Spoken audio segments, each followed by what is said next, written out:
Rolling.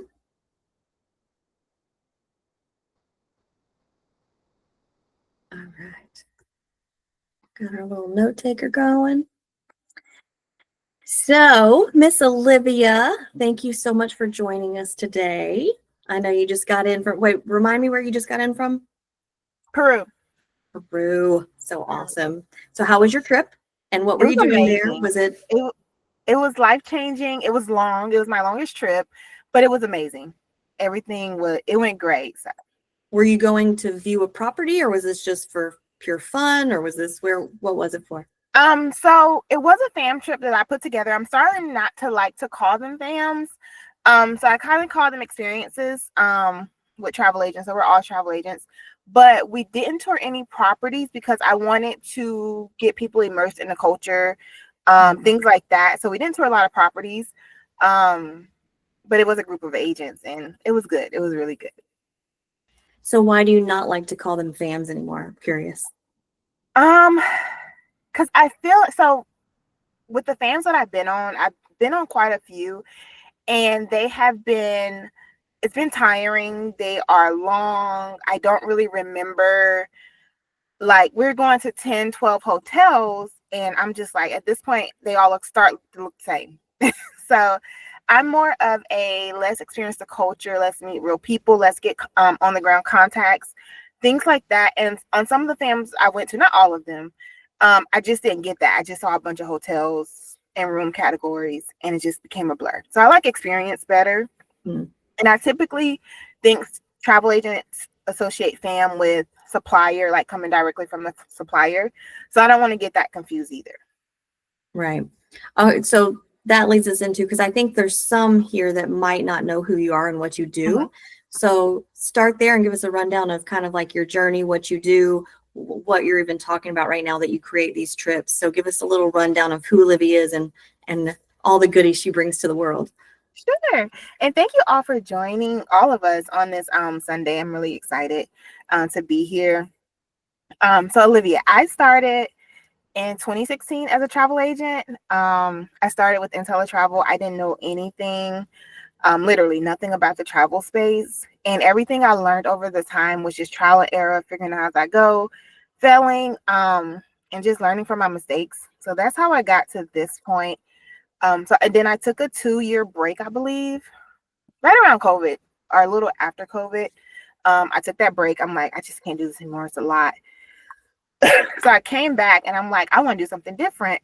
And I just didn't have that community, that help, that space where I could go and ask questions and not feel like belittled or like I'm a problem. So that's how the hub came about, the Travel Agent Hub. If you're not in there, it is a safe space for agents to come in, ask questions, get help. And you won't be judged. It's not a place for judgment. And I'm going to share that link really quick, just in case some of y'all are not in there. You can join it. Feel free. And it doesn't matter what. It is one of the, like when I was looking for that community, I went into several Facebook groups, and it is crazy how mean some people are. Like, I do not understand. Like, everybody started somewhere. So why not let's lift each other up than just, so I really appreciate, I don't know what kind of magic you did to create that vibe in there, but thank you for that, because I've definitely have. Oh, here comes a wild child. You're welcome. And I honestly did not expect it to grow to 18,000 people. I just needed like that little space. Like, hey, we can come together, ask questions. That's what I needed. And I tell everybody I'm an open book. If I know something, I'll share it as well. So that's what we did. And then it just grew. I think we're going on year 2 now. I think, yeah, June will be year 2. Wow. So, that's incredible. Yeah. So did you do anything special to grow it, or you just started it and people just followed your? I just started it. I did give a lot of value. I'm big on sharing what I know. If I can help the next agent, I'm big on that.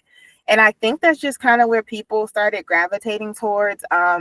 And maybe Facebook started doing its thing in the algorithm. I don't know over there, but I didn't really like do ads or anything like that to promote it. People just came. And so people start telling their friends like, hey, join this group. And that's just how we grew. I love it. And I love like you, like immediately when I said, I'm starting this group for Disney agents, so that we can go. I know you can't call yourself a Disney agent. Don't anybody attack me. Calm down.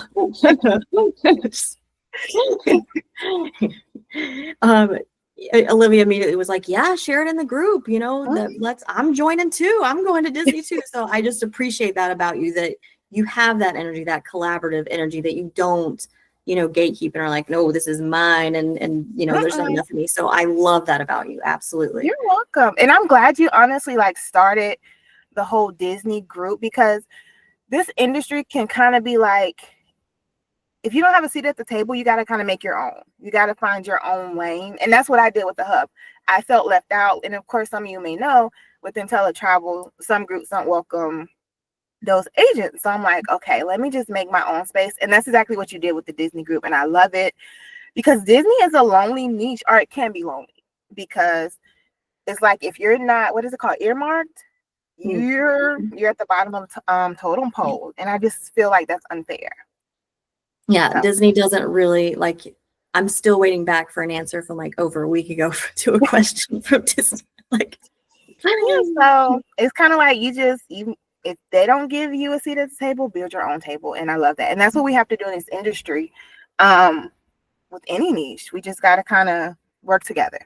Yeah, that's what I'm doing with these trips also, is there's no opportunity for agencies that aren't earmarked to do that sort of thing. So I'm a very, I feel like we are very similar, and we're very, we know what we want, and it doesn't matter if it doesn't exist. We're going to go ahead and create it anyways. We're very, exactly. So I love that. So I'm a figure it out person. I had never been to Peru, but I'm like, maybe agents want to sell it. So I got people, and we're figuring it out as we go. So that's I love it. And so you also do, has everybody here taken her boot camp? I know, Mayfair, you said you did. No? Michelle, you took her boot camp? Nice. Okay. Erin, what about you? Have you taken her boot camp? I have not. Okay. So tell us how the boot camp come about. It's really, I love how you have this gift to make things so simple to me. There's the travel industry is so complicated and overwhelming. I mean, my first agency I joined was, there's no other word but shit show, y'all. I mean, it was a hot mess. There was stuff going every which direction. I mean, I laughed so hard. One training, the girl seriously had birds flying over her head as her background. I'm like, this sums it all up right here. This is it right here in a nutshell. So when I found your boot camp, I was like, this is you just have this way of cutting straight through. So tell us how that came about. So boot camp, how did boot camp start? I kind of saw the need. I'm a person that if I see a need, I'm going to try and figure my way on and just make it simple. I'm as simple as it go, super simple person. And I saw okay, these people need the basics, going back to what is your niche, your target audience, branding. And I'm like, let me create that, because nobody's out here doing that. You'll have a million courses on how to sell, but I'm like, they got to get people to sell too, if that makes sense. Mm-hmm. So we went all the way back to the basics. And that's kind of how boot camp came about.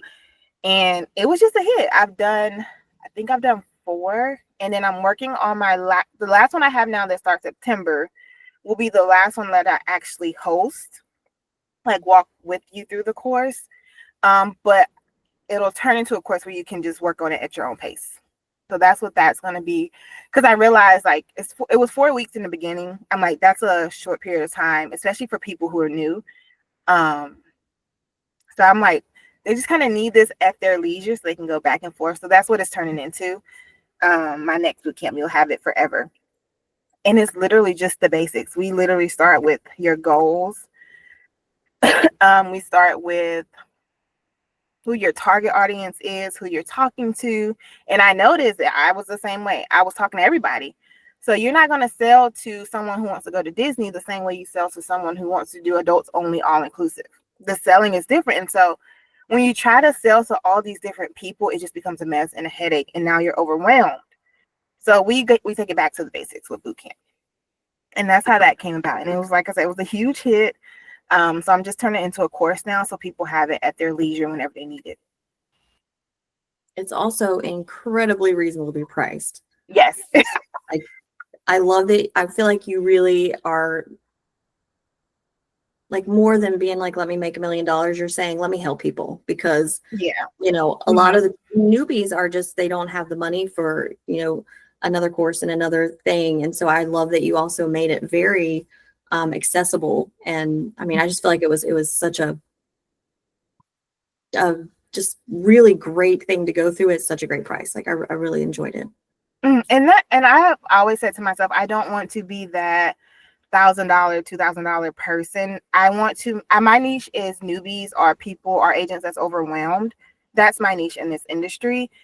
And honestly, once you get started, you just don't have all that startup. You're already paying overhead for your business. You're paying for CRMs and just stuff. It starts to add up. So I'm like, I'm going to make it accessible.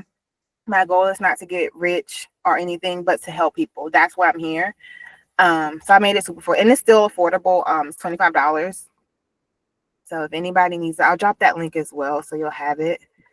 But just remember, this is the last one that I'm doing with you. But you'll and it's still going to be in September. It starts September 1st. Is it still 4 weeks? This one is going to be 6 weeks. Okay. So I kind of, because I felt like it was rushed, and I don't want people to. My goal is not to overwhelm you even more. I could see that. Yeah.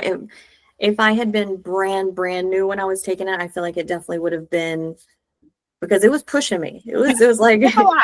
It was a good swift kick in the butt. And I noticed, I'm like, people don't even know what hex codes are, which are your brand colors. And so I'm like, okay, I got to take it really way back for new people. And I don't mind. I'm very patient. Like, if you got to ask me a question a million times to get it, ask it. So, yep. And that's the link. But boot camp is just about the basics. And I think I'm going to call it back to the basics, because if you don't know how to sell, your first course or thing that you buy in the industry should not be how to sell. You need your basics, E&O insurance, things like that to protect your business. Well, and on top of that, something I'm really learning for myself, I've been doing a lot of work like around just like my nervous system and how I function in life, because being a parent really kind of shook me up a bit and made me realize some things about myself. And so something I'm realizing is I was really resisting being very successful because I really didn't know how I would handle it. And after this last trip, I came back and I got a coach, and he was like, well, your business will only grow to the amount of problems you can handle. And I'm like, well, I'm not handling my problems I got right now. So obviously I'm not going to grow much further, And so I really feel like having that baseline of all of that stuff set up, and then your systems and processes, and, having that simplicity in your business and those systems that where when the clients do come in, you can handle them, because if you can't, then you're just going to give up and you're going to be overwhelmed and your life is going to be crazy. It's going to be crazy. And I tell people that all the time. A lot of agents want to go viral. They want all their content to go viral. But if you go viral, is your system set up to handle that? Exactly. It doesn't. And if it's not, then they're just going to seep through the cracks. So now it's pointless, and you're back to step one. Yeah. So, yeah, you have to be ready. And then, what was it this year? This year I hired, I don't know if I want to call him a confidence coach, but that was my best investment. And that's what I always tell agents now that I've been through it. Don't make your first course that you buy some business course or some $1,000 course. Invest in your mindset first, because you got to get in that state. You got to get into that mindset. You're running a business. So you got to protect you first. And then, so invest in that. I don't know if you want to call him a confidence coach. I'll get the right name and then share it. But that's what I did. And that's been one of my best investments this year. Because you're right. You gotta get yourself together first before you can handle an influx of people and running the business and everything that comes with it. I agree. And just so everybody knows, this is very much a conversation. So if anybody has anything they want to say or add or questions, please jump in. Feel free to, join the conversation. You're here with us. So, feel free to jump in. And I'm an open book. If anybody has questions, feel free to ask about anything. I'm free to share. Anybody want to share anything? Any questions? It's a quiet group today. For me, it's been a little bit complicated because of the language barrier. I understand everything in English, but sometimes it's difficult for me to put the words together so I can like express myself. So, like I told you, I started 6 years ago in this business. I started on working as an independent contractor on a host agency, and they don't give me any tools or anything. They just give me like the usernames, and they just help me set like my Disney username, my Bax account, and that's it. They don't tell me anything about this. So I've been like trying to figure it out by myself. It hasn't been that complicated, but it hasn't been that easier, right? Because you just need to keep learning and learning and learning. And it's difficult because since you come from a different country, normally they like shut you down, or they don't like try to get in a conversation with you because you came from a different place. But I really I'm getting to understand this word. And the other thing that it's complicated for me is that all the agencies that I've been worked for, they are owned and operate by people from Latin America that lives in the States and everything, but they are operated from people from Latin America. And I think that they don't try to figure things out the way the Americans do. They try to do everything like they do in Latin America, and that is not always like the good way to do things. Okay. So that's why I am always trying to learn other ways. And for me, the Travel Agent Hub, it's been great, and it's opened me like another world of possibilities and tools that I've been using to continue growing my business. Thank you. I'm glad to hear that. That is helping. And I always say, let me process my thoughts and get it out the right way. But let me process my thoughts, because I know what I want to say. I just got to get it out, right? So let me think about that way, and I'm gonna come back to you, because that's hard. It's hard to run a business that way, and you're learning, and someone else is trying to teach you. Like you said, Latin America is different than America. So no, and the thing that you was saying, it was right. When you don't have a seat for you on the table, you need to create your own. That's why I now take the leap to open my own host agency. But I want to make things different. I want to make things right. I want to give the agents that join me like the support and the tools that I never got. And that's kind of where I was thinking of going when I was thinking about my thoughts. I'm like, yeah, create your own seat or create your own table and make it your way, because I'm pretty sure if you're having this problem, you're not the only one. Yeah. And I always thought it's not going to be easy. Will it be worth it? Absolutely. Yeah, it's been a long year, because I start like doing all the paperwork and everything this year. But the way we do business in Latin America is very different of the way people do business in America. So I am trying to learn all the ways, and I am trying my best to not do anything wrong and stuff like that. Yep. And just keep learning. And don't be afraid to make mistakes. And that's with anybody, any business. Don't be afraid to make mistakes. Just learn from them. The best business people make mistakes. Yeah. Thank you. You're welcome.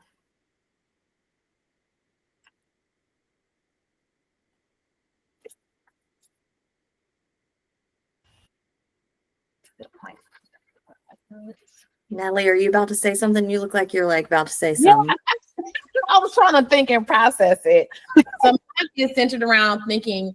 So I am in IntelliTravel ITA. And for me, like you, Olivia, I didn't know anything about, I just knew I was traveling, but didn't know anything about the travel industry really. So I'm learning a lot with that. And I'm long-term goal is to just branch off and have my own stuff. from that, to transition from that. Have you, or any of you all made that transition from, having a host agency support and then moving off? And what does that feel and or look like if that has been done when it comes to supplier support, connection, relationships? I've done that process. I have my own host agency now, and it's harder. It is harder because when you're a travel agent, you have people like me and Marie that's helping you and creating these communities. When you're a host agency owner, there's nothing. There's nobody. Literally, there's nothing. There's not even a freebie on it. Is it worth it? Again, absolutely. I don't regret my decision for opening my own host because Maffer, did I say it right? Maffer? Like she Yeah, said, that's I right. wanted things different. And I know I wanted to go a different route. So if you feel like if that's your reasoning behind it, then all means go for it. I will be honest and tell agents, if your only reason to go independent is to earn more commission, don't do it. Don't do it. Because you're starting at the bottom. You're literally starting at the bottom. And now everything's on you, the insurance. I don't know if you're going to be hiring independent contractors. That's on you. It's just a lot more. So find out your reasoning why. And like I said, if it's just for more commissions, don't do it. But if it's maybe you want to host group trips however you want to and charge this price and charge a price, things like that, then maybe. Then go for it. But it's hard. There's nobody like us giving you tips and feedback. Nothing. I'll toss into that too, unless you want to do you want to ask her something? Any feedback? Okay. So for me, I was with the host agency that was just all over the place and nuts. And I'm like, okay, well, if I want to ever charge planning fees, I need to get my Florida seller of travel anyway. So I'm going to be paying all of this money anyways. I might as well just do things my own way because I generally do things my own way anyways. So I was like, oh, it's no big deal. I'll start my own agency. It'll be fantastic. And then quickly I realized there was no support, and even in a lot of the, thank God for Facebook groups, because otherwise I would have been so lost without Facebook groups. That was my training, because there was no other, if you ask Disney a question, they seriously take weeks to get back to you sometimes. And then if you call, you never know what answer you're going to get. The people they train, they will give you the wrong answer. Sometimes you have to call several times to make sure you get the right answer. So for me, I think a big part of it is if you know exactly which suppliers you want to be with. Because if you are with Disney, it didn't matter because you get the same percentage. I think you might get a little bit higher if you're with Earmark, but otherwise you don't. So I think it really look at what your commission split will be, and then really look at what the cost will be. Where you live at, Natalie? Where are you located? I'm in Texas. Where at? Houston, Texas. Okay. So in Florida, we have to get a seller of travel, and that is $350, I think. So it all starts to really build up fast, and then you are responsible for all of it. You have to make sure you have, it's the back end of it is really just, if you're not that kind of person that likes to do those type of things and keep that organized, I wouldn't suggest it. Find, really dig into host agencies and find one that is supportive to you and that you really can go with. And honestly, that's how all this started. Was I did that and realized it was my own, and I started reaching out to people. I'd be like, hey, does anybody have experience with this? And I would interview someone and get on the phone with somebody and talk with them. And I'm like, God, that was so helpful. I know other agents need to hear that too. And so then I would talk to somebody else and I'm like, God, that was so helpful. Other agents have to need to hear this too. And so I'm like, why don't we just all do it together? So that's kind of how this came about for me. Is if I'm going to be going through and getting on the phone with Olivia and asking her all these questions about how she did this stuff, why not just share it with other agents too, and we can all learn and grow together. That's kind of how this all came about for me, because I looked at growing my agency and bringing on agents, and I got on the phone with I think I ended up talking to 4 different agents just to get a really full perspective. And when they talked about the back end and finding, the agents, I was like, no, ma'am. Nope. Nope. Nope. I got kids and I got too many problems. Like, I can't do that. So, I'm like, okay, well, how can I serve? How can I find that community? And this was the answer for me, was creating this group and sharing my gift, which is I love to make cheat sheets. I love to make I'm like you, Olivia, like the more simple, the more in order it is, the faster my brain works and the easier I can serve my clients and the more I can move forward in life. So that was maybe a really long-winded answer to your question. Sometimes I simplify, sometimes I complicate. You just really never know. Depends on how much coffee I had. I'm not saying all that to scare you. You're probably like, if it's that bad, why are y'all doing it? Just have your reasoning. Down pack. And like I said, if it's only for more commission, don't do it. It's not worth it. And like Marie said, it's just little baby steps. You kind of just figure out. And if that's your thing, like I enjoy it. I'm like, okay, what we're gonna learn today? No day is the same. And I enjoy that. So I'm okay with it. I'm an Aries, so throw it at me. Okay, so I'm an Aries. right up your alley. This is right up your alley. Like a long term, like down the road, but preparing, like, should I say I want to do that? What does that look like? Okay. So that gave me an idea for a cheat sheet to like just get it all out of my brain. Mm-hmm. And then I'm in Atlanta, so I'm in Georgia. So in order to get my Florida seller of travel for the agency, I had to create a fictitious business in Florida. I'm like, Lord Jesus. It's just like things like that. I'm like, okay, now I know. We just roll with the punches. I'm like, I didn't even know that stuff exists, but it does. So I actually had, there's no like little laid out plan of if this, then that. So I figured it all out. And actually, I took a group coaching course with Tamika Carter. I don't know if you guys know her. I love her. I've heard of her. So I did her program, her boot camp, and she actually called me. She has a kind of a thing like this. She calls it the lobby, where they do suppliers and stuff like that. And she called me and she said, hey, did I see that you got your seller of travel, that you started your own agency? And I said, yeah. And she said, would you come on my show and tell us how you did that? Because I've been in the travel industry 30 years and I haven't figured out how to do that. I said, sure. I would say leave it up to Florida to be special.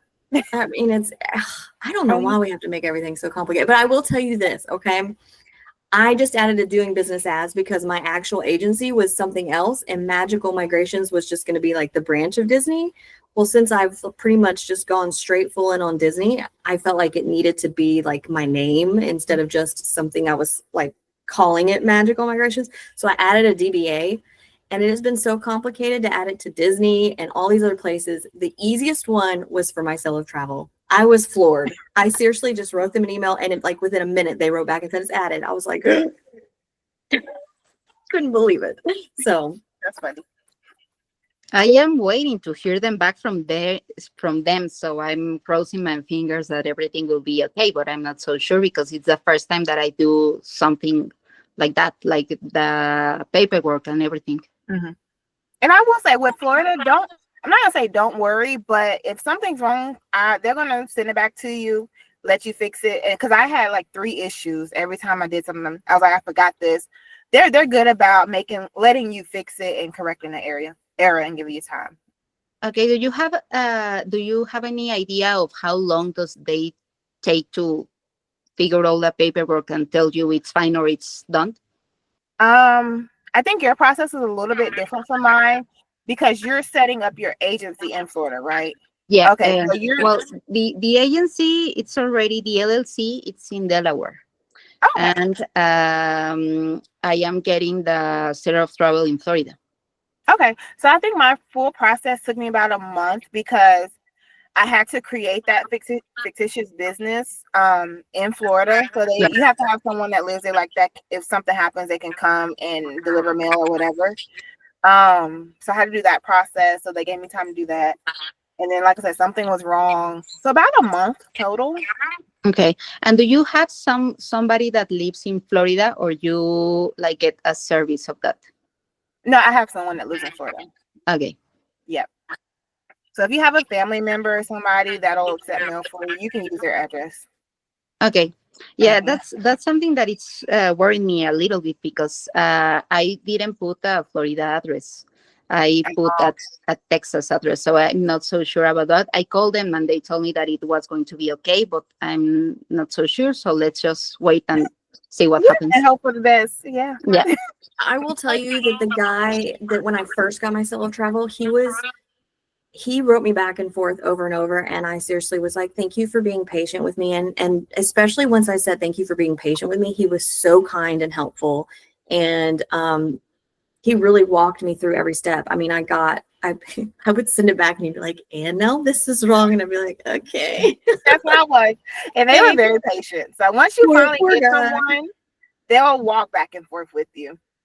And so I also did, because we were going to be moving houses, like right when I was setting all that up, I did a, oh, brain, don't fail me now. Registered agent. That's what it's called. So a registered agent is someone. I have one of those. Okay.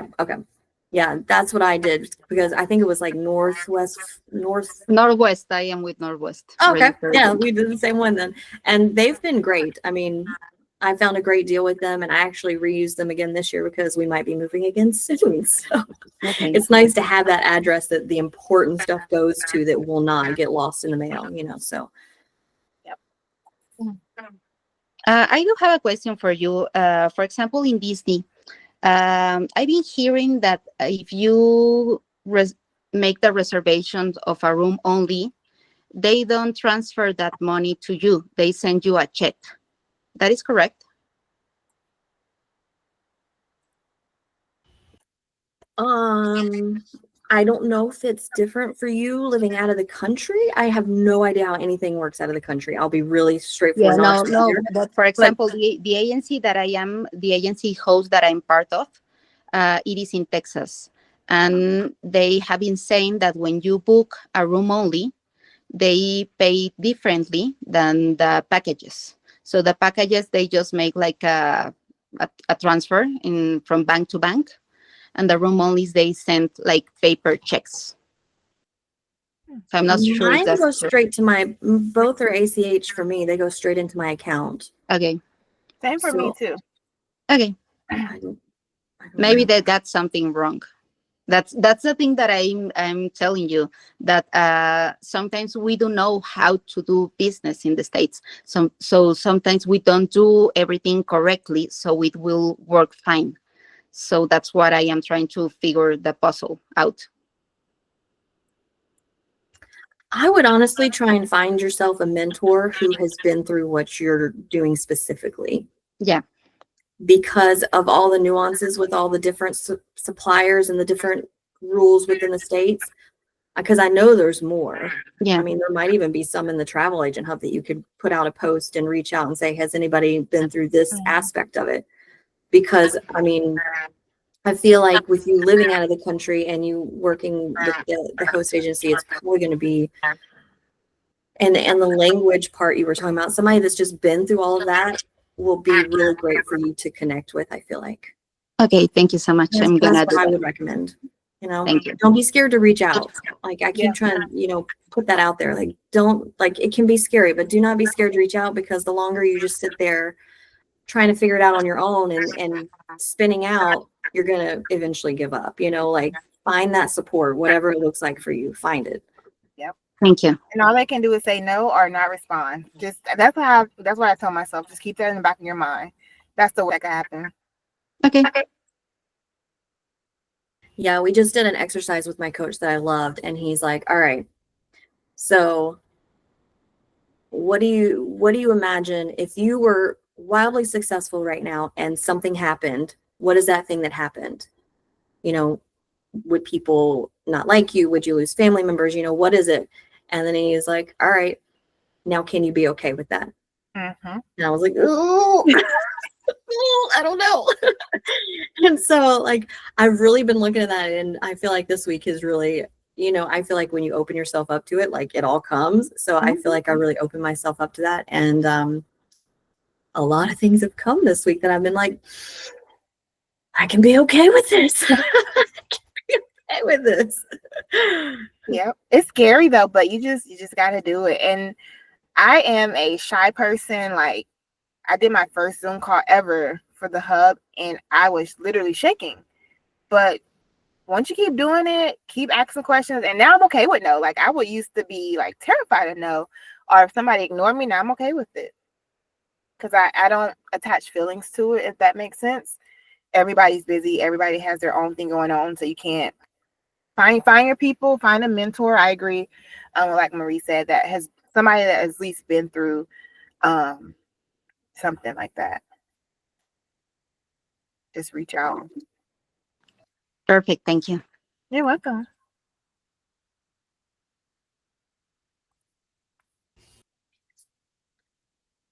So Olivia, you said you had some trips coming up next year. What are you cooking up?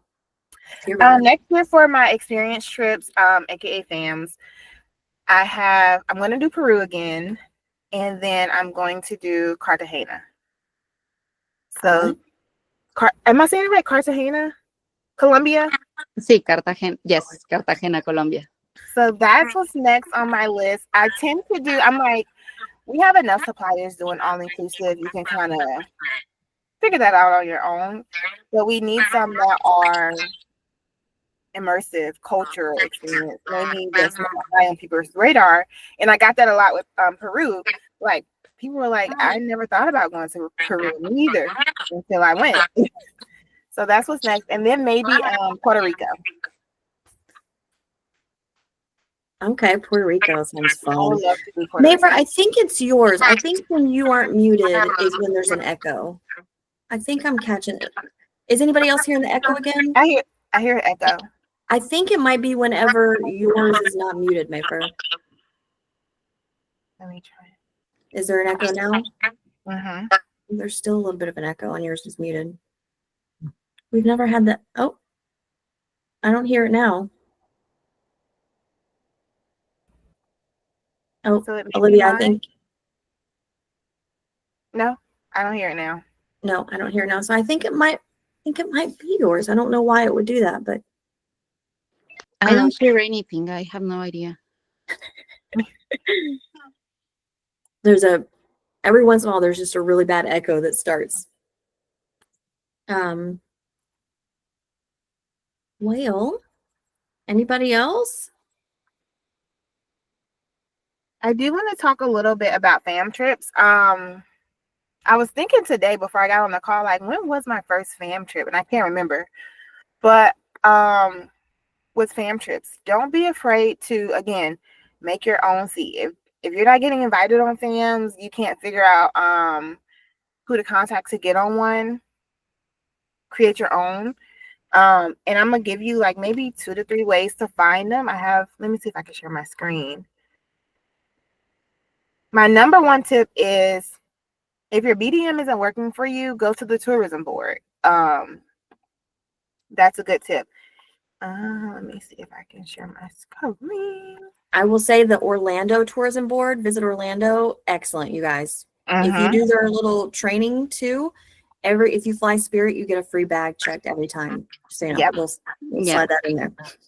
So start talking to tourism boards, because they are there to help you as well. If you go to their pages, and I don't have a secret sauce to like figure out who all has a tourism board. Well, I'm pretty sure all countries or destinations or cities have a tourism board. Just Google it, put the destination in, and put tourism board behind it. But like, for example, Alaska has a fam trip. If Alaska's ever been on your bucket list or somewhere you want to visit, you can come here and fill out your own, or fill out the form, and you can go on your fam trip. You can request one or join a group. So, and this is Alaska's tourism board. So start going on fams, getting familiar with destinations. Another place is your BDM. I see a lot of people are like, who's my BDM? How do I reach out to them? Just send an email. I am all for shooting your shot. Introduce yourself. and say, hey, if you have any upcoming events, trainings, or fam trips, keep me in mind. I've gotten on 3 fam trips just doing that. So don't be afraid to use your resources. That's what they're there for. So tourism boards and BDMs are going to be your best friend in this industry. Can I interject for just a second? Mhm. So first off, why do you believe in fam trips? Like, why do you create them? What do you think they're good for? What have you seen from people who go on these trips with you? What have you seen in your business when you go on fam trips? Like, talk a little to that real quick, if you don't mind. Sure.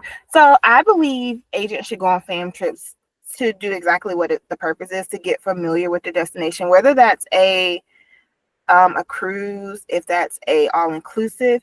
It helps you get familiar with the destination. So if you can get on one, go. And it's another way to meet agents outside of your agency. Now back then it wasn't as hard. Well, it was harder back then. So kind of like mix and mingle with agents, but now you have groups like the Travel Agent Hub and things like that. But it's a great way to get in the energy of travel agents that's outside of your host, and just to kind of get ideas and tips. And that's how I learned. Going on fam trips, I was able to meet different agents, and they taught me about content and how to do this and who to contact for this, and just like tips like that. So if you can do it. I'm a big fan of fam trips and just immersing yourself in the experience, because you have to be a product of your product. And that travel, if you go to a doctor and he's never performed, I don't know, heart surgery or something, you're going to be leery. So same thing with travel. You can't expect someone to come to you if they don't see you traveling. And I'm not talking about 10-day trips to Italy or whatever, but just moving. They want to see you out, that you're actually being a product of your product. And fam trips are a great way to do that. What about networking with other agents? Do you feel like that is like, I'm curious what you feel is the importance behind that versus just popping in a Facebook group? Like, what do you see happen between agents when you guys go on Facebook trips? There we go. That's something that needs to happen. I would say 95% of my fam trips have been amazing. I've gotten to meet tons of agents and agency owners when I was just an agent. So they really taught me and gave me advice and tips. And I didn't experience any type of gatekeeping, I guess that's the word we use now, on these fam trips. Everybody was just open to help and make sure you know what you're doing. So that's from what I've seen. Of course, you're going to have some bad apples and some people treat it like vacation or whatever, but that's not the purpose. You're on a business trip. You're there to get knowledge of the resort, talk to them. And I call myself an introvert. I was nervous, but I feel like that's kind of what got me out my shell as well, because I'm going on a trip with strangers. You can't bring someone to kind of help you feel comfortable. So you have no choice but to go out, mix and mingle, talk to agents. And I follow a lot of people now. And I follow them, they follow me, and we just kind of keep in touch. And I've really built a close-knit community by just going on fam trips. I agree. I think if you haven't experienced that, there's something about travel with people, especially, not coworkers. What are we called? Peers. That just, it anchors it in a different way, and having somebody who knows you on that personal level to reach out and say, hey, I have this customer, this client going on. What do I do? It's just a different level of support that, it's just not like the Facebook groups are great, but to me, it builds that like deeper bond and that deeper encouragement to have that person on your side that Mm-hmm. And I'm all for like in real life events, in-person events, because you need it. You need to get out from behind the computer sometimes and just get in person in front of these people. And when I say people, I mean travel agents and BDMs, because your BDMs are there to help you as well. So you just need that real life experience, and just sometimes getting uncomfortable. Fam trips can be uncomfortable for a lot of us because we're new. Maybe we feel like we don't know something and they're going to judge us. So I am all for fam trips. That's my jam too. In real life events and fam trips. It's so funny too because I'm an introvert too, but I am like all for let's get together and then let's go home. Yes, exactly.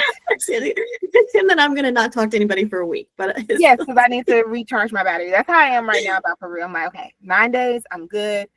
I'm okay. I don't need to talk to nobody in person. I get it. But So it really helps. One thing I've heard a lot of people express kind of fear or hesitancy around is having roommates they don't know. What has been your experience with that? And have you had roommates you didn't know? And people on your trip, how did they find roommates? Do you have anything to say about that aspect of it? So I've never been on a fam that I've had to share a room, so I can't speak on the roommate piece. Only on the Sandals fam, but my roommate ended up not coming, so I still didn't have to share. But I feel like that can be a big factor for people. Like, I'm sharing a room with a stranger, and we're all we've probably gotten used to like our own bed and our own room, our own space, so it's difficult. So I guess my best advice, since I haven't experienced it, is meet each other, talk to each other, get on Zooms, try and connect on a personal level as well. I'm not saying tell them your whole life history, but find that piece. Maybe you have kids together where you all can connect and kind of make it unawkward when it comes to roommates, because I know some fam trips do make you have a roommate when you go. For the one that I have coming up, I have the choice of either a single room or a shared one. And I'll share my experience. That's crazy to me that you've never shared a room on a fam trip. That's wild. I've never. That's wild. Y'all just ignore me over here in my blanket. I'm always cold and the air vent is like right over me. I'm in Florida. It's like melting out. It's over 100 outside right now. And I'm like, you're wrapped up in a blanket over here. But so I did a international program once. It was 200 women from all over the country, and we would travel to these different spots to have these in-person events. And so we had the Facebook group, and that's how we would find our roommates when we would go to these events. And I don't know why it wasn't scary for me. I've tried to think about that, and I was like, maybe she'll have something to say about it, because I saw it as such an adventure, such an opportunity to make this like friend. I mean, my first roommate was from South Africa, and she lived in London. And so she was just this super amazing woman that I got to meet. And we went and stayed in Miami together. And her name was Ingela. Like, we still chat. And so we just got this like super deep relationship, and going through that. All right. See you, Natalie. Thank you. But being able to experience it together, like, even deepened it even more. And then, that's my dog back there. He lives a hard life. Do you guys hear him back there groaning? So, and then we went to Paris, and another girl in the group, we reached out and we became roommates, and we rented this Airbnb where you could see the Eiffel Tower. And so we even had a soiree in our room where we made crepes and like had this whole, like, to me, it deepened the experience. And like I said, I'm an introvert too. So it's funny to me, like how much I enjoyed that type of like really getting to have that deeper experience with people. But I do love to just dig in with people pretty quick. And I'm not much of a surface level person. We go deep pretty quick with me. And I feel like you kind of got to be open to it as well. Like, if you come in close, tight, like, I am this straightforward person, I'm here for one thing, you're not going to have a good experience. And it's because you haven't opened, and just, I feel with travel, regardless, you have to be open to the unknown, because you just never know. It's delays, whatever. But you got to be welcoming to it. But I've never had to experience a room like I've experienced people like on fams and we meet up and hang out, but never a roommate. So that's different. Well, now you've got to have to experience that. I It's know got to be on your list. I know. And then I'm an only child, so I really don't have that roommate experience. Like, I've never had to share a room with a brother or sister or anything. I was the youngest of 3 girls, so my own space was not It wasn't your own. it wasn't respected, I'll tell you that. Oh, so, wow, yeah, I'm gonna have to share a room and just get that experience. I'm not above it. I guess I never had to. Hi, Miss Bree. How are you today? Hi guys. I'm good. How are you guys? Good. Thanks for joining us. Do you have any questions for Miss Olivia? I know you joined it kind of in the middle. Is there anything you had Yeah. questions about that you might have missed? I'm at work, so we had a call, so I just jumped back on before. I was hoping you guys were still on. No, I'm just I wish that I could join you all in November. It's not like working out in the cards for me for the whole time. I thought maybe I could come down there for like one day and maybe like an overnight and fly back home. But I don't know. We just bought a house, so we have lots of projects, but I'm looking forward to hearing about that. And I love listening to all the advice and everything on these like meetings that we have. So thank you for doing them. Yeah, of course. I love it. I really enjoy it. I love connecting and finding out how other people do things and you know, to me, if we don't rise together, we're gonna flail. Like that's the way I see it, because I mean, we all see things differently and we all bring something special to the table. And so, if Olivia sends somebody to Disney and she gives them a terrible trip, how many people do you think they're going to tell that travel agents suck? Yeah. Exactly. So, and if she sends somebody to Disney and they have an amazing time, then they're going to be like, hey, guess what? I got a travel agent and it was the coolest thing ever. You need to go find yourself a travel agent to help you with this next trip. So, we all really, we need each other. Like it's important that I think that we come together. So I appreciate everybody showing up today. Me too. And doing the replays and the cheat sheets, and the cheat sheets are my jam, y'all. I'm so addicted to those things. You're gonna have to do one for like what to do. I don't know if you have it already, but what to do on a fam trip, or like what do you really need? Because that's another thing I see too. People, our agents come on fams and they're either not doing anything or they're doing too much. Well, I've actually got a really cool idea. So I'll put it out there today and see if anybody jams with this. So I've been working on, I told everybody I'm leaving on Wednesday for this trip. And, I've been really reworking how I want to run the Disney side of my business, because my nervous system is not built to handle 20 people traveling at one time and stressing the whole time that they're going to call me in the middle of the night after my daughter's been up with, a bellyache, so I'm really trying to figure out how I can best serve people and how I can best show up and still do something I love. And so I'm going through and working out, when we leave on Wednesday, I have a shot list of exactly what my story is and how I want to represent myself and how I serve my clients, because Jake and I actually talked a lot about this yesterday. I did a mastermind call that's supposed to be for September, and y'all, it was so good. Like Olivia, are you familiar with the postcards? Have you ever sent out? No, I just see you post about it, but I've never heard of them. Y'all, it's so good. Like his targeting that he showed me how to do on the end of it, it was crazy how much information they have on each house. Like the people inside each house, the information that he can access to target is crazy. Like just crazy.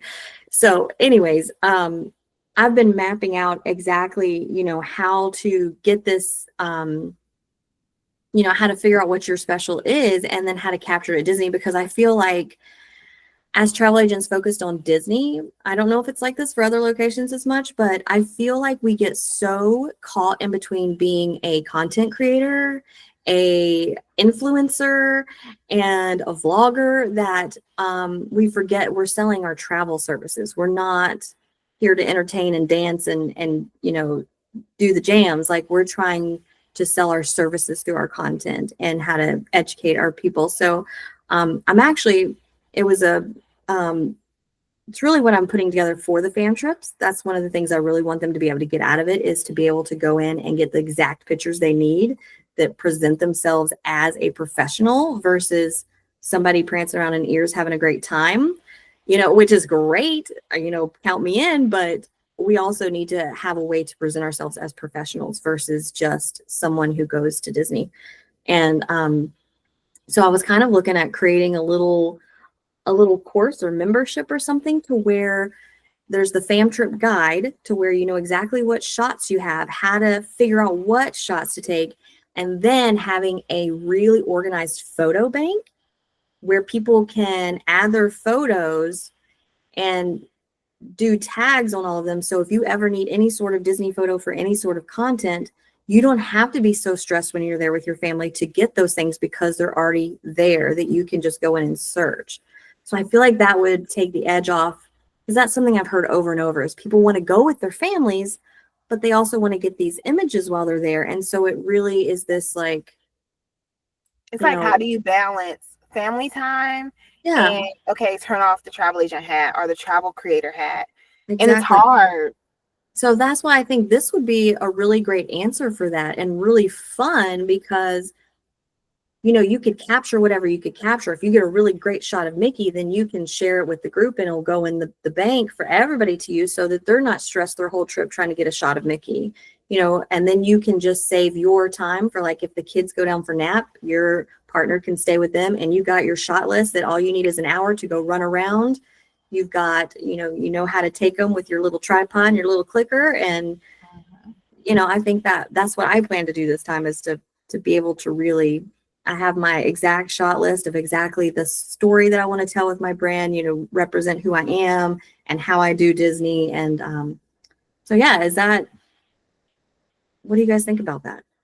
I like that because a lot of times actually I'm somewhere with my son and he's like, another picture or something like that. And I'm sure we all experience it because it's like we're running a business, but what we're doing is our business. How do we find the medium and just be present for everything?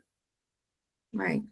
And I mean, there's just so much to Disney as well that trying to Disney capture is a all whole yourself. nother beast. It is. I love it. But man, it is a full-time job just to pay attention to Disney, like to figure out all the things that change consistently all the time. Mm-hmm.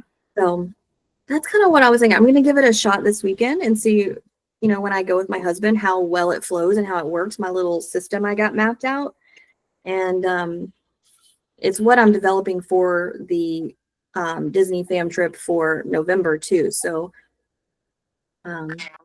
we'll see. It might be a nice little, you know, another way that we can come together and kind of collaborate. I have a question. I haven't heard about the November fam trip. Do you still have places available? I do. It's November 2nd through 6th. Okay. And we'll be staying at Pop Century. Okay. Are you familiar with the resorts? Have you been to Disney World? Yeah, I am an annual pass holder. Oh, nice. Okay. So yeah, we'll be staying at Pop Century.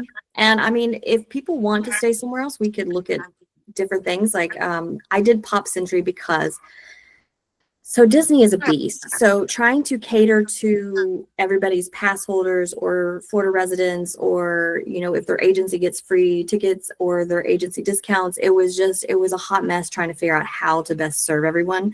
And so that's why I kind of just picked a median where it was the best value. And I don't know if you've ever stayed at Pop Century, but I freaking love Pop Century and having the Skyliner there. So I figured, you know, we could do the most cost effective with the best transportation. And then I plan to do a scavenger hunt where it's very detailed about the resorts, so that when you go there, you actually see the images of the resorts. You actually are standing in the vibe of the resorts so that you can really understand who it's for each client. So I didn't feel like, I think in future fams, what we might do is have everybody staying at different places so we can all kind of do room tours.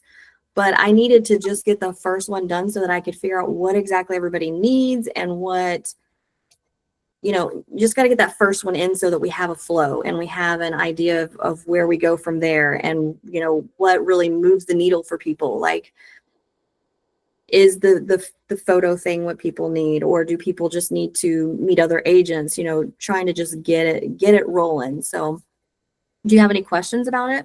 I am very interested. I really like to join you on November. I'm gonna try to figure something out. Normally, I travel in September, October, and then I return to Mexico and I go back on December. But I'm gonna try to figure something out to see if I can stay until November. Okay. Well, I will send you the information. Are you just in the Content Hub or are you in the fam trip group too? No, I am in the fan trip group also. Okay. I'll find you and send you the information. How many parks are y'all going to? Are y'all going to do all parks? Yeah. So, well, it depends. See, it's so tricky with Disney because there's a lot of pass holders. There's a lot of people who get the Florida. So the ticket part, I just kind of left the ticket out and I said, let me know if you need tickets, I can get them for you, or we can go in and I can show you how to see what your agency provides.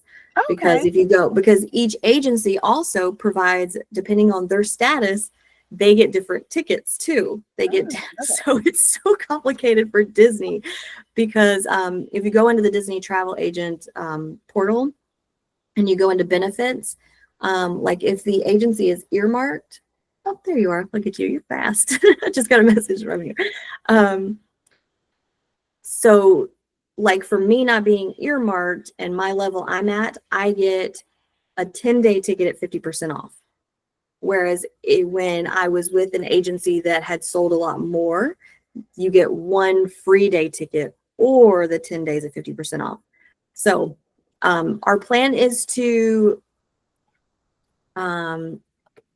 really set out free time in the parks.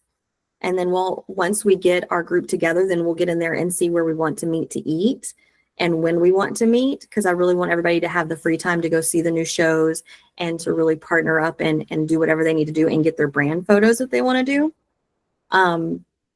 So yeah, the plan is to go to all the parks, but it's really up to the agents who join how we navigate. We will be doing the Wild Africa Trek. Oh, nice. So that I'm super excited about. I haven't done that. You have done it? I haven't done that. Oh. I really want to do that. And I also want to do the scuba diving on Epcot. Oh, that would be so cool. Yeah, we've got a long list. It's been so fun. I put, like, when people join the group, I ask them what their dream fam trip is and like what they want to do. And oh man, we got some dreamers in our group, y'all.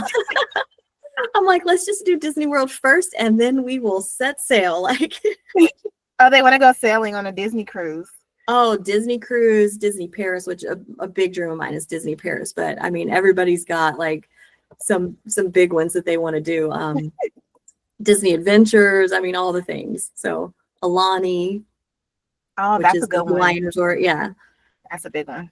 So, I mean, I really hope that we do get to keep building on it and going to all these places and learning more. But like I said, we just got to get this first trip and really anchor in kind of a process that we do and how we do it. So, and I like to piggyback off that as well. Like you said, it's a process and just getting your first trip in. And that can kind of go with, I know a lot of agents are scared to just like hop in, maybe do a group trip or something like that.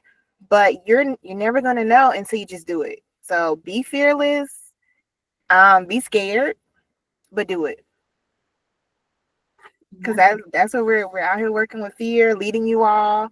And I guarantee you a lot of us are scared. Like I was scared with Peru because I had never been, but I knew it was an experience that people wanted to do. So take that little piece of advice for your business and go for it. Whether that's starting your own host agency, shooting your shot at a tourism board for a fam trip, just do it. Do it scared. Olivia, can I ask you about the way you made the Peru trip, the suppliers and stuff that you choose for that? You said, was there flyers? Yeah, the suppliers. Oh, I just went directly to the tourism board. So I'll actually show you how to find like contact information. And I did the same thing with my Niagara Falls fam. Okay, because I did a trip to Peru like in 2018, I think, 17. I did 2 months in Peru and part of Bolivia. So, nice. But I it was just like for myself. Okay. So I haven't figured anything out about suppliers to sell Peru. Yeah, and I'm more than happy to share the suppliers I used. Let me see.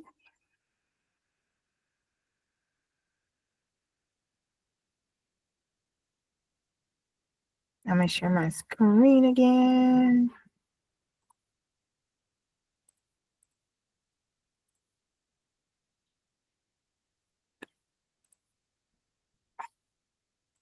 So I just went to Google and I typed in Peru travel tourism board, and you'll just search for the right one. It'll usually have like Discover or travel, something like that in the name, and just scroll down all the way to the bottom usually, and you want to look for like tourism services. Sometimes you'll see travel trade. If you don't see any of those, just go to contact and then send them a message letting them know, hey, I'm a travel agent, I want to put together XYZ. What are some resources that you can offer? And again, you're just shooting your shot and hoping everything works out. And 9 times out of 10, they will get back in touch with you and kind of see what you're looking to do and go from there. In every process, I don't have a cheat sheet or a process for it, really like a step-by-step, because every tourism board works different. Like with Niagara Falls, I pitched them and they pitched their suppliers that they have. And they kind of just came back and said, hey, they can do this. They can offer this for free. So everybody's different. But with Peru, they gave me the contacts of who I can contact and put together. And then they gave me like a recommended excursions. So everybody's different, but that's where I would start. Go to their tourism board and go from there. Okay, thank you. You're welcome. The tourism boards for each place, to me, I have reached out to have been so, like, I couldn't believe how helpful and kind they were. Like, I thought I was going to be annoying them, and they're like, yeah, come on. They like, love it. do. And I'm like, okay, why are you more excited about this than I am? I feel like they're a hidden gem and they're not really used as much as they should be. Yeah. So reach out. Like I did a fan with Tampa as well, and she was amazing. And I just shot my shot. I was like, what can we do to get more people to get a fam trip going? And they're amazing. Yeah, I agree. And they have a dedicated department usually just for like travel agents and helping you with resources.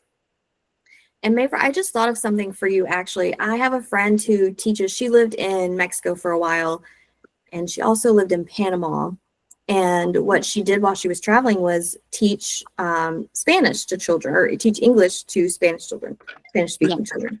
And she called me one day and was like, hey, there are so many of these families that speak Spanish that want to go to Disney World. You know, can you help them? I'm like, no. I'm like, thank you for thinking of me, but I have so much on my plate. There's no way, because I do not speak Spanish well, like at all. Like, Okay. I sound like a blooming idiot when I try. Like, it's not good. So that's something, you know, that would be a good, really great niche for you, because there are so many that go that. That is actually my niche. I sell Disney for Spanish speakers. That's incredible. Yeah. And so that's a great place to look, is all of these teachers that teach. That would be a great like contact point for you to give them incentive to share your name. Yeah, because I actually, for example, a lot of people wants to go to Disney, but they don't understand English. So they are worried about my Disney Experience app and stuff like that. So I put together like a video guide. So I translate everything from the English to the Spanish, and I let them know how everything works in Disney. That's incredible. Yeah, that's very needed.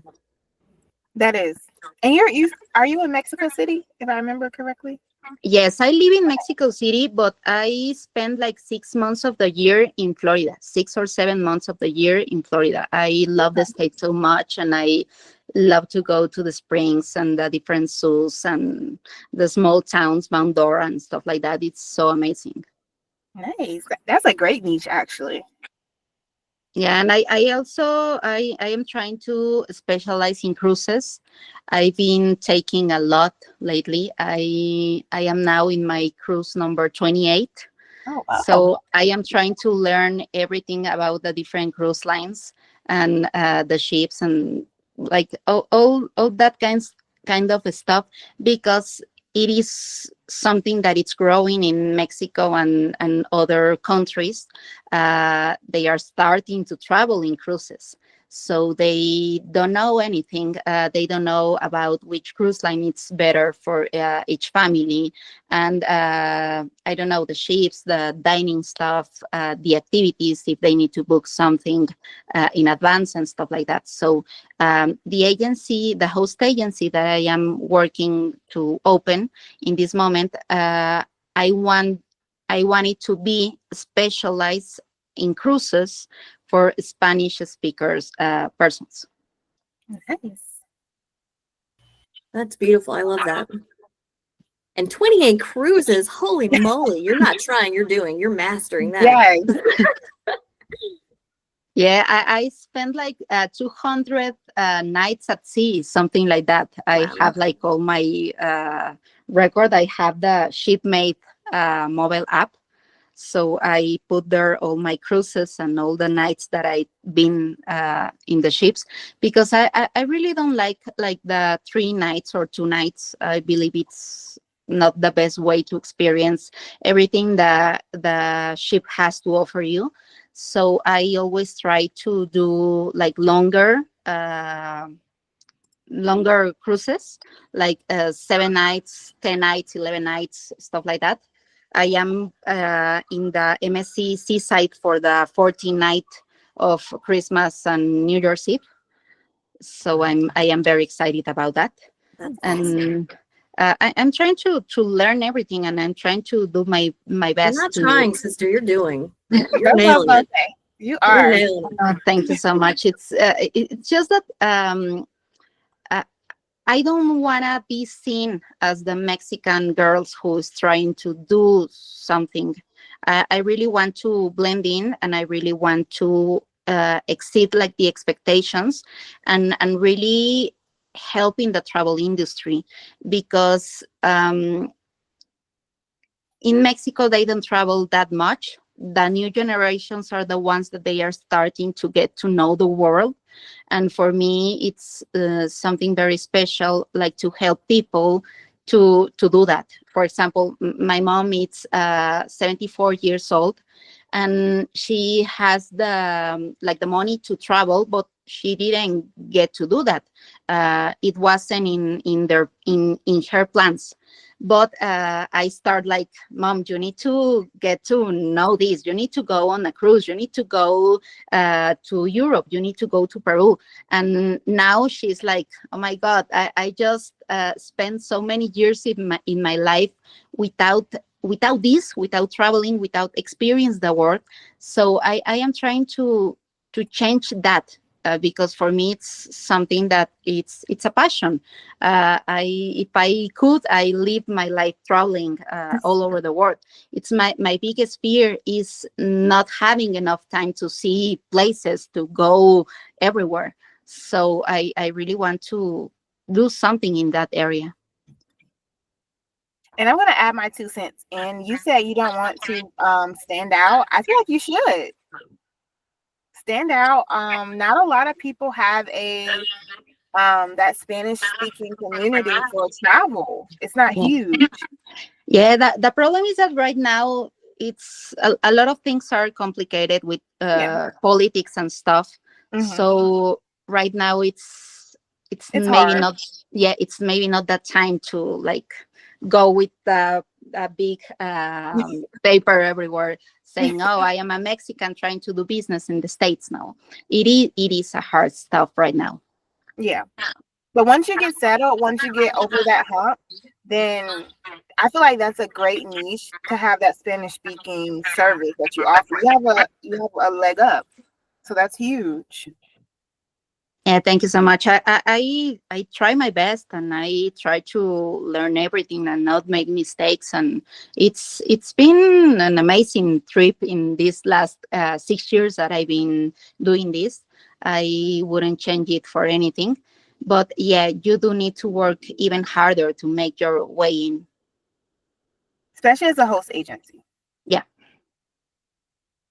The host agency that I work right now, because I am working there I already told them that I am opening my new agency, and they are good with everything.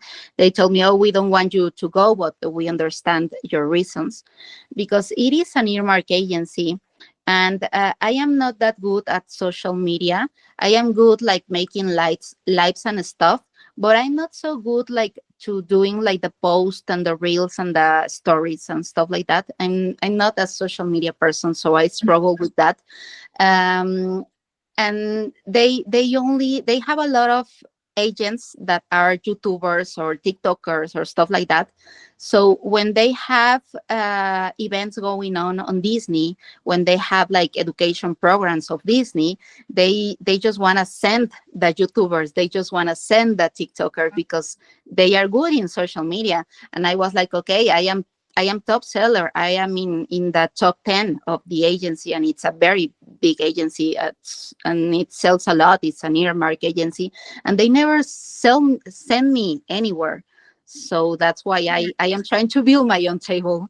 I am dying to get into the Disney education programs.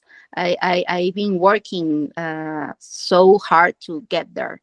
So if I don't start something by my own, I'm never gonna get it. Well, I just want to take a minute to celebrate you. No, thank you.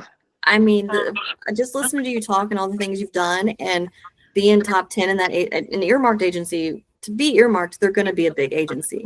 So to be top 10 in that agency is incredible. So well done. Well done. That's incredible. Thank you so much. Yeah. I mean, I don't know how the whole that's I understand what you're saying, like that they send the people that are big on social media. Do you feel like it is something you don't want to do, or you just don't know how to do it?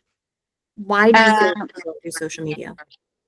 I am not sure how to do everything. I have like an OCD. I need everything to be perfect. So I don't know, for everybody to make a story, it's like 10 minutes and they have the story. And I need to watch every single detail. So I start like overthinking everything. And instead of 10 minutes, it's like 1 hour. And I have a bunch of other things to do. So I keep like pushing myself to do more and more and more, but sometimes it's just complicated. And like you were saying, I believe that when you are in social media, it's better for you to, I don't know, give content of value content. I'm not like a clown. I don't like to do like the travel stuff, dancing everywhere and stuff like that. I'm not that kind of person. So all the colleagues that I work with, all the other agents, they do like, for example, gossip about Disney topics and stuff like that. And it's not the community that I want to build. I want to build community that has value content, that really understand how the parks work and how the whole Disney emporium works, and have amazing vacations, create amazing vacations for them. But I don't want to be seen as like the gossip Mexican girl who talks about something that happened in the parks. I want to sell the whole experience, the Disney experience. I completely agree with you. And I think that is where a lot of us are lost right now. I think that a lot of people who actually are doing all of that you just said, yeah, I don't think they actually want to be doing it either, or that it's even serving their business necessarily. I think it's what they've seen other people do to get a following. Yeah. And we think that that's the biggest thing that there is. Whereas if you're on there just dancing, that doesn't necessarily mean that you're finding somebody who wants to work with a travel agent. Yes, and if you are dancing there, it doesn't, you are not a good travel agent because you are dancing in the Florida parks. You are a good travel agent because you keep learning and you keep reading and you keep getting involved in all the different Disney activities. You are putting money so you get to experience everything, and then you can share your experience with all the different travelers. And then you are about to do something great. But if you go to the parks and you just keep dancing around and doing silly stuff and stuff like that, you're not a great travel agent to do that. But the problem is that now with social media, if you are not doing that kind of stuff, you never go viral. So I try to really think about what I want to put outside, what I want to show, and how I want to be seen. Because I am not a clown. I am not a Mexican, Latin American girl that it's just dancing around. And I am doing this for good, and I am learning, and I am improving, and I am trying to get better every day for my clients. And that's exactly what you need to put out there, because people are looking for exactly you. There's other people that are like, I don't want this dancing clown to plan my trip. They're like, I want somebody serious. I want somebody who's dedicated, who's gone on 28 cruises, who's willing to show up in the way that you're talking about showing up. And that's what people need to see about you online, because that's how they get to know that that's the type of person you are, and that they can trust you spending thousands upon thousands of dollars to make sure that they have the trip that they want. So all the things that you said are very important to show way more. But I mean, the dancing has its part too, because that's what some people want. Some people want to go on a bachelorette party and they want to see that somebody can show them how to have the best time possible in that way. So, and that's what I was talking about with me, is really narrowing down, like, there's so much that people are saying this is what you got to do to be successful, when that's what they need to do to be successful, not you. You have to figure out what your core values are and what your special stories are and your special experiences are, and showcase that in a way that is, I feel like I resonate with you a lot about presenting myself in a certain way, that I am very reserved in a lot of ways. I am very transparent in all ways, but I am also very particular about how I am expressed. Like, I do not like somebody to talk for me. Like that is very hard for me. And so I just hired a VA, and this is something I was going to ask you about. And she's incredible. Like, she has helped me so much, but I still have that hard time of feeling like letting somebody speak for me, because my truth is so important to me. Yeah. And I feel like I resonate that with you, of you saying, I don't want to just be some silly girl. I want to, this is what I'm doing, and this is who I'm coming from. And that is powerful if you can find a way to voice that on social media, I think, because it's very needed. And I think that there's a big confusion happening right now, and it's going to take people like you showing up in the way you're talking about to help even more people get clear that, oh, I'm not, Disney sells itself. They're good in their marketing department. We don't need to hurt them. They got it. But we need to show people where our value is, what we can bring to their vacations, and why it's worth it to talk to us when they can just go in there and book themselves. Even more so than a $20 onboard credit. Like, that should not make somebody's decision, if you ask me. Like, throwing it down a $25 onboard credit is great, sure, great, but that isn't enough for me, because I have control issues like crazy. So for me to put my vacation off on somebody else's hands, I need to know that they are serious, that they will show up, that they have a plan, that they have processes, that they have a way of keeping me safe. Like, I mean, so all that you said, social media has a big place for that. Yeah, the situation is that you have a very big responsibility under your shoulders, because for a lot of families, it's not easy to pay for a Disney trip. A lot of families need to keep saving and saving money for years to make one trip happen.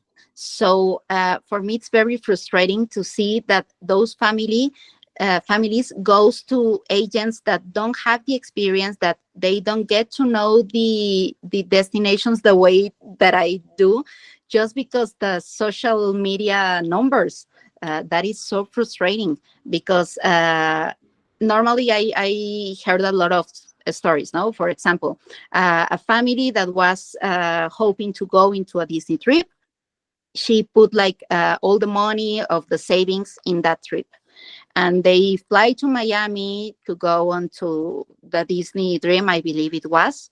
And it was when COVID was going on. So you need to give like the PCR, the test, the COVID test and everything. And the travel agent didn't tell them about the test. So they weren't able to go into the ship.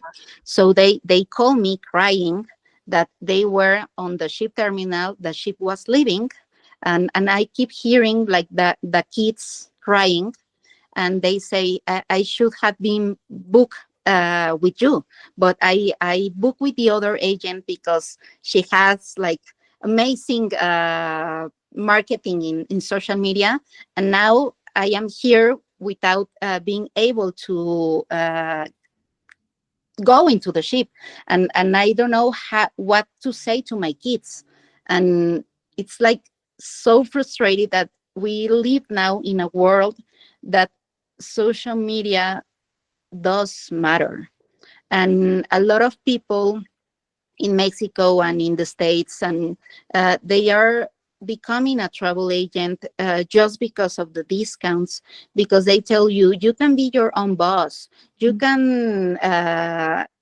start your own travel agency, and you can travel the world and be millionaire in a couple of months and stuff like that. And they don't give like the full information and the full background, because I am not my own boss. I don't have enough time. I need to keep learning and working all day long. I need to prioritize all the stuff that I need to do. And a lot of people just become travel agent because of the discounts, and because they don't have any idea how to sell the destination. They don't know the destination, and they don't want to learn. They just want to keep saying, oh, I have my own travel agency and I am my own boss. And it's like ridiculous, because no, you don't have a travel agency. You haven't done the paperwork. You haven't studied that. You haven't learned about that. And you cannot keep growing this because people it's getting hurt, and people it's their dreams are shattered, because they are not all the families can travel to Disney each year. So it is a special So I'm going moment to challenge you. I'm going to challenge you. Use all this frustration and this fuel to start your own agency and train up some real agents, and make a change in the industry. Because that's the thing that I want to do. It's going to take all of us continuing to spread the word. I mean, like I had a girl the other day was like, what does it take to become an agent? I'm like, hop on the phone with me. I'm going to let you know what it takes. Because it's not, I mean, and I don't feel like it was clearly expressed to me either, even though I did a ton of research. I still don't feel like I knew what all it took. And that's why I had to take a step back and say, whoa, this is not good for my nervous system or my family. I've got to get some systems in place, and I got to figure this out, because it doesn't work this way for me. Yeah. And so I'm right there with you, and you are not alone. I've seen so many different threads. Agents are rising up everywhere. They're frustrated with the, join under me and get all your travel for free, and this and that. And I mean, even with, honestly, it even happens, I think, with the fam trips. I think people see fam trips and they think, oh, this is going to be cheap, and this is going to be, I'm going to get something for free. And that's why I say curated fam trips, because it's not about it being free or cheap. Do I hope eventually that Disney sees us all coming together and go, hey, we can help you guys out? Yes, I do. I really hope that Disney recognizes, like, that is one of my goals, is to be like, hey, Disney, we're here. We may not be earmarked, but we're here. We're showing up and we're selling your product. Come meet us a little bit of the way, would you? But for now, it's about the value. It's about having that experience like you're talking about, to be able to show the clients. Because every time I go to Disney, and I've been a lot now, I screw up every time. And I'm like, dadgummit, here's something else I'm going to teach my clients, like, don't do this. And that's what you have to do, is you have to figure out what mistakes your clients are making, what myths they believe about it, what special thing do you do? Like, I'm really good at going with toddlers and little kids now. So that is what you bring forth in your marketing and in your social media. You don't have to like stop looking at what anybody else is doing, because it only, for me, especially if you're a perfectionist and you're really passionate, which I can tell you are, it will just derail you. And you've got too much, like, I can tell you're on a mission. And so do not let it derail you, because you've got a big mission, and I can tell. So don't be scared to show up on social media just because it will look different from what the supposed successful or popular or whatever they are doing. Just focus on where you're going, because I think you're going to big places. Like, I mean, I think it's incredible. Like, everything I hear you say, I'm like, where can I sign up for her program? Thank you. Yeah, thank you so much, Olivia. Yeah, I am trying so hard. Sometimes you don't have a place to fit in, because I don't fit in the American market, for example, because I don't have like a perfect English. I'm trying to get accent reduction lessons and, well, trying to figure something out. And here in Mexico is the same stuff, because you don't fit in, because you need to have like amazing social media abilities so you can stand out. So I'm trying to navigate the ground area, and I'm trying to get somewhere. I really hope that everything, like, I don't know, that I am able to figure everything out, but I am in a journey. It is definitely a journey. Have you done any mindset work? I'm curious. We were talking about mindset earlier. Have you done any mindset work? Any what? Sorry? Mindset work? Mindset? No. If you're open to it, I would highly suggest finding something, because something I hear you saying quite often is trying. Yeah. And so if you're in this like clawing, always trying, then it's much harder to step into that space of where you actually are. Okay. And being that authority and that professional that you already are. You're there. You're doing it. Like, you're knocking it out. You're number 10 in your agency. Like, you're there. And you're a trailblazer. Like, sure, just like me, this stuff doesn't exist. So I'm like, yeah, I'm gonna do it. Yeah. We'll see what happens. I'm gonna try to look for a coach or something and try to put everything together. Even a good book, like, Olivia, I'm trying to think of a good book right off the top of my head that she could. Are you a reader at all? Oh yeah, I love reading. Let me think on it. I'm usually pretty good at book prescriptions. Okay. I've always got a song for somebody to listen to or a book to read. One that I am reading now is The Let Them Theory by Mel. Okay. That's a I haven't gotten deep into it, but that's a good one for mindset. And it's just kind of like that simple phrase: if somebody is judging you based on how you sound, maybe you don't have perfect English, let them judge you. So I'm reading that one. So that's what I suggest right now for you. Okay. When it comes to mindset. I have my Kindle ready.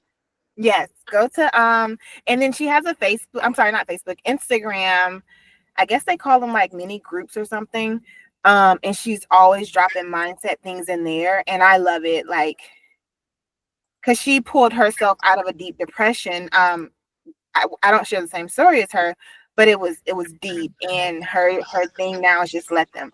Somebody's talking about you, let them. So okay, that's what I recommend. Thank you. Yeah, you're welcome. I keep muting myself and then forgetting I'm muted. Sonia or Christine, do you guys have any questions or anything you want to add? Anything going on?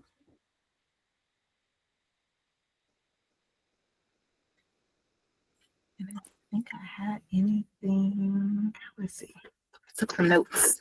No.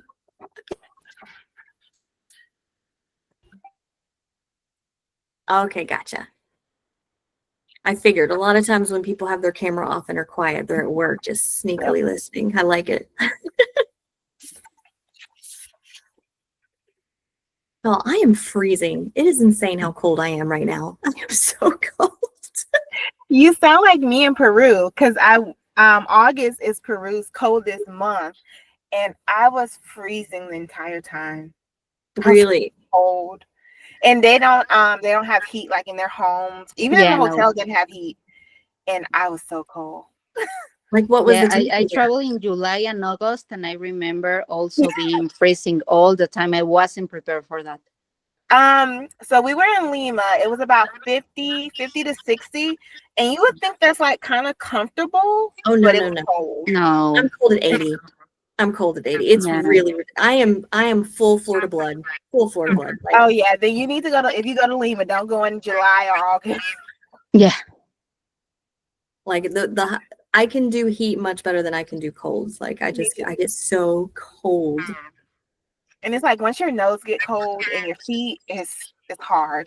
It's my butt. I'm gonna be real honest. It's my butt. Once my butt gets cold, there's no warming me up. I think it's easier to travel to places that you have a better weather, like a heat places, because you don't have to carry on enough clothes and stuff like that, and you can Yes. move easier. Because Yeah. when you go, for example, to New York on Christmas Eve, you need to have like a lot of clothes on top of you, and it's difficult even to walk on the streets. My first time moving out of my home when I was 19. First time leaving Florida or Mississippi. Mississippi, where I'm originally from. Okay. But I moved to South Dakota. For a winter, I had no idea how to dress.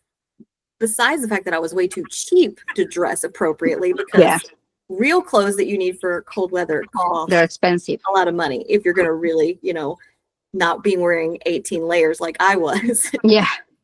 And South Dakota is no joke. That place, I think it got -40 one time, and I didn't even know that could happen. Yeah, it was intense. Yeah, I learned how to snowboard though. That was fun, but That's fun. other But than that that, is freezing. Yeah. it's crazy. Oh, here, let's see what Christina's saying. Says, I'm at work, can't speak, but what I'm working on trying to learn groups and how to gain a clientele there. I'm a new agent and don't have many clients, but that's what my goal is, groups. Yes. So groups is definitely, how do you feel like groups has changed, Olivia? Like, I feel like all of a sudden, I mean, even in the fam trip group, I will post something and it'll be like 12 people saw it. Even if I tag everyone. So do you feel like, tell us what you feel about groups. You've had much more experience about groups than I have. So with the groups, I do feel like the algorithm is not on my side when it comes to promoting on Facebook. Social media regardless. So some of my best advice is to start your email list. That is where I sell the most, is in my email list, because people, it's going to go to their inbox regardless. Maybe they'll come back and look at it later, but they saw it and it went there. So if you're going to do groups, please, I don't care if you only have 100 people on your email list, just start one. And that's the best way to sell, because the algorithm is going to do its own thing. Use social media to like promote the experience, what you're going to be doing. You don't really want to promote the cost on Facebook. Do that in your email. So that's how I've been selling my fam trips and my groups. I post in my my travel agent hub, but the money comes in through email. Another piece of advice is, if you only have 5 people for your group, start there. And people will just start to trust you and kind of cling on to you. They see that you're actually traveling. People are with you. Start posting it. Post those 5 people. I don't care if you expected 20 or 30. And that's what a lot of agents try and get to, like these large groups, 30 people, 40 people. And yeah, it looks good, but it's work. And you got to be prepared for that. So start small. That's another piece of advice, is start small and know where your clients want to go. So a lot of times we plan trips based on where we want to go. And maybe your client that's paying you don't want to go, I don't know, to Mexico or to Europe. Maybe they want to go to, what's another place? Maybe they want to go to, yeah. So poll your audience. Ask them, get their feedback. Like, hey, what's on your bucket list? Where have you been itching to get to? but start that email list. Don't go into 2026 without an email list. And that's for everybody on here. I don't know why. I thought she was talking about Facebook groups. I just completely read that all wrong. That's what I so as far as doing groups, I know Tamika, I loved taking her training. She really walked me through. She does a lot of free trainings too with groups. Well, aren't you starting a group program? You're starting a I group have a training, aren't training called Groupology, yes. you? Okay. It's this Saturday though, so maybe short notice, but it's all day. And it's literally groups for beginners. Like we're starting kind of like boot camp, the basics. So it's the basics for groups. Okay, yeah. I was like, wait a minute, I know I saw something. Wait a minute. Groupology, and I think we said this earlier in the call, is just start scared. But if you get 5 people, that's a group right there. Treat them as if they are 30 people, and it'll just grow from there. See, what's tricky about groups with Disney is for the certain experiences to get it cost effective, you have to have a certain amount of people. Mm-hmm. So you can't just go with 3 or 5. You need the whole 10 to be able to make it that cost effective. Yeah. So Disney is just a tricky one with groups. That's okay. I I salute any agents that tackle Disney. Because and like I told someone, Disney is easy to book. That's the easy part. The hard part is all the little details after, like I think it's the dining, all that stuff. I don't book Disney, so I'm not sure. But all that stuff is tedious. It is. And it's there's so many little details that can make or break somebody's trip. Mm-hmm. They contact me from a school in Mexico City that they wanted me to create a Disney trip for all the children, but I get so scared about that because I have never take a big group to Disney, and with children it's even more complicated because they wanna take like since 8 years to 12 years, and it was like 100 kids. And I was like, no, that's too much for me. It's not a way that I can figure something out. So I will tell you that if you reach out to the Disney has very segregated areas, but if you reach out to their meetings, their groups and meetings, they're very helpful. If you have like, here's exactly the meeting I'm doing, here's exactly the group I'm doing. I got Gia helped me last time and she was incredible. The problem only comes in when you don't know exactly, like for me planning this fam trip, I was calling to ask like what my options were. There's like, no, just like, you can do this, this, or this. It's like, you tell us what you want. I'm like, but I don't know how to tell you what I want if I don't know what it doesn't exist. Like, Yeah. you know, like, I mean, I come from a world of the service industry and there's a very clear, like, here's this package, or this package. And, you know, but if you wanted to do something like that, there's a lot of people who do that and make, like, I find that those people are really successful that have like small niches like that take like dance groups or, you know, band groups or homeschool groups. So homeschool is a big one. Because I homeschool my son and I didn't realize the community was so big. Yeah. So homeschool is a great niche. And Christine said she wants to do wellness. So that's kind of going back to find that community. That could be, I don't know if you do yoga or if you're in a running club or something. Start with who you know already versus kind of throwing spaghetti at the wall on social media and hoping it sticks. So I'm assuming you're into wellness. So that's why I said start with the circles that you may be a part of now. And I know like in Georgia, I don't know where you're located, but Georgia has a running club, so many walking groups, so you can start there. Versus kind of, like I said, throwing a spaghetti at the wall and hoping something sticks on Facebook. Yeah, I think that's a great way to do it. I have a girl that I know here that I met through a walking group, and she's a realtor, and so she hosts these groups, and that's how she gets everybody's emails. And she hosts these groups that everybody just gets out of their house and goes and walks. And you know, like I thought about starting a Disney one because I thought it was a great idea, and we could just geek out on Disney as we're walking along, you know. Yeah. Did you see that Christine also asked about the training? She wants to know, she says she works all day Saturday, but she wants to know if it'll be recorded. Oh yeah, it'll be recorded. Let me share the link, and I do have a second day. I can't remember the exact date, but it's in September. But yeah, you'll get the recording, and then there's also like a course that comes with it, so you'll get cheat sheets in that course as well. Us and our cheat sheets. I am a cheat sheet person, just like you. Like if I can simplify something, I'm gonna do it because we're pulling from this supplier. We need to know this. We need to know these rules. It's a lot. It's a lot. I mean, just Disney in itself, those cheat sheets that we made as a group, oh my gosh, it makes it so much easier just to have it. I mean, even though I've been selling it for this long, I still am like, wait, is it 60 days or is it 30 days? It's 60. Like, I'll just like get in my head and just start arguing with myself. And I'm like, it's right there. I don't have Yes, it. I They really love the surprise cheat you. sheets. They're With amazing. changing dates and things. It's a lot to remember. So that's my goal. I'm going to simplify the Disney world. That's my goal. Yeah, I like that. Disney simplified. I love that because it's a lot. It is. And I tell my agents all the time, because I'm not a Disney girl, I'm like, Disney is easy to book, but don't book people's vacation and you're not going to handle the hardest part, which is after. I would hate for you, because Disney's not cheap either. So people are spending, they save up for this. So know your stuff.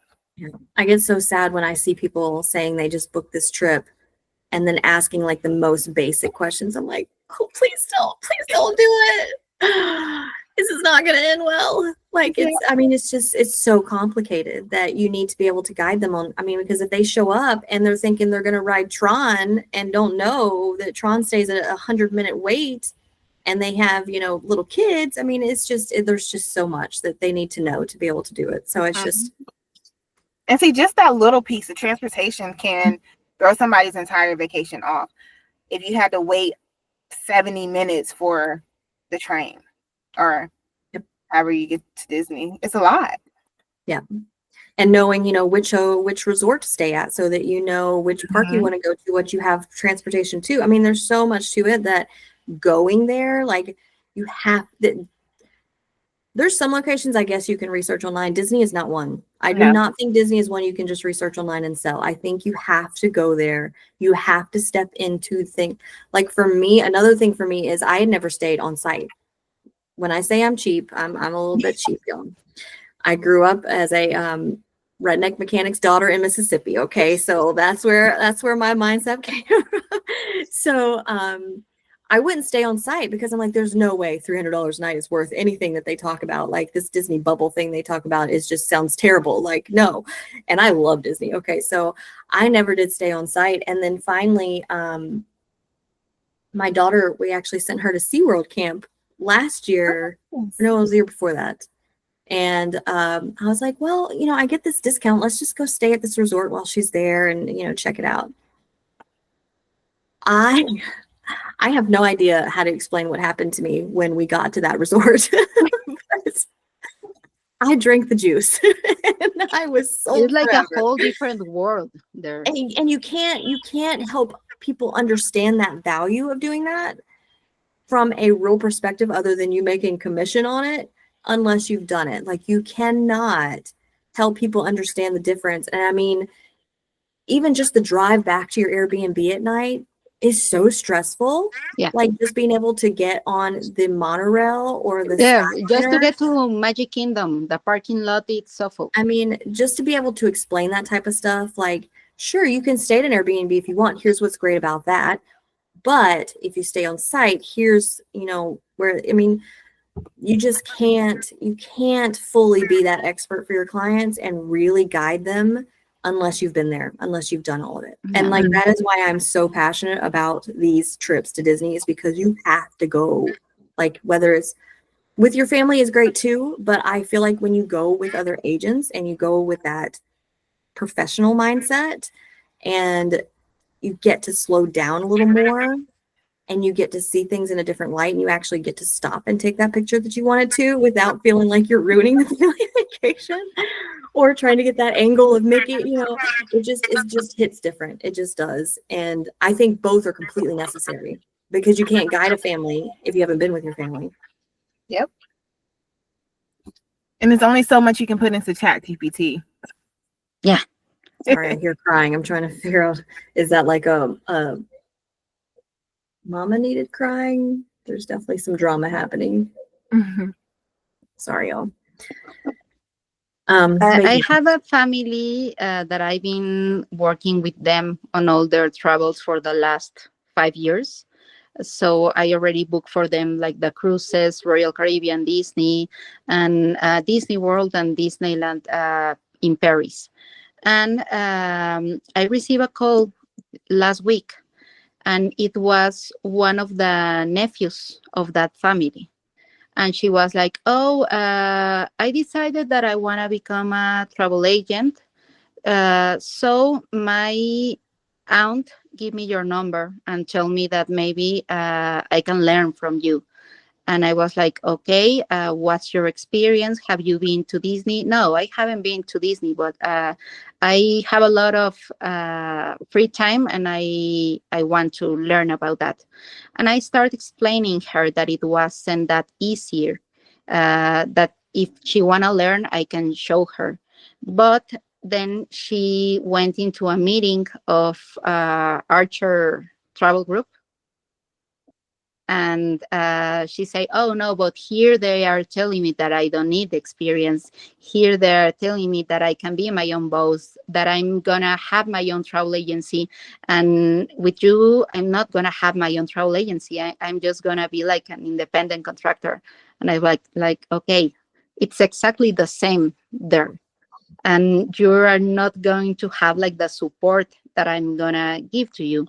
But the problem is that right now I believe that that family that traveled with me in all those different trips, now they are gonna book their trips with her because it's the nephew, and she's starting in this business. So that's I don't know how to sort that off. Do you have any advice under that area?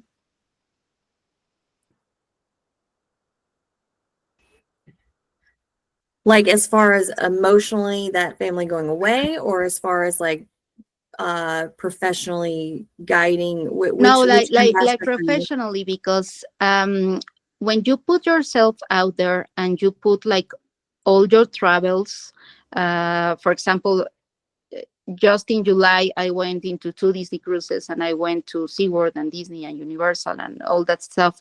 But when you put that in social media, a lot of people said like, I don't want to purchase a trip from her. I want to be her. So I want to become a travel agent so I can travel that much. So how can you put like a balance about showing your own travels and getting um, to find more clients? I think you need to read the book that Olivia was talking about. Okay. I was just about to say, let them.